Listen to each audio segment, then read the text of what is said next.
काय तो का म्हणा आपल्याला खोटं बोलन आणि तुला काय वाटतं जो खोटं बोलतोय? त्याला आहेतच मोजून 4 मित्र. त्यापैकी एक जण पुण्याला कामाला गेलाय आणि आपण दोघं उपटसुंबे इथं बसलो. दारू पिण्यासाठी याच्यापेक्षा बेस्ट टायमिंग भेटेल काय प्यायला? तू एवढ्या गॅरंटीने कसं काय सांगतोय तो 10 रुपयाला चाललाय? रविवारच्या दिवशी संध्याकाळच्या टायमाला एवढा नटून थटून हा नेमकं चाललाय कुठे? लग्नाला याला कोणी बोलवणार नाही. बाहेरगावी हात जाऊ नाही शकत कारण की सोबत बॅग नाही.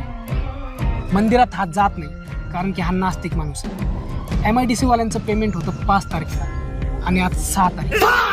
नेहमी स्प्लेंडरवर हिंडणारा माणूस आज बापाची मोपेड घेऊन घराबाहेर का निघाला? कारण की हा चिंगूस माणूस आहे. याच्याकडे कितीही पैसे असले तरी हा हॉटेलमध्ये जाणार नाही. हा पुढं बिस्लेरी ठेवणार, डिक्कीत हाफ साईज दारू, 5 वड्यात 2 वेपर्स, एक प्लॅस्टिकचा ग्लास, सिगरेट, माचीस घेऊन जंगलातच जाऊन बसणार.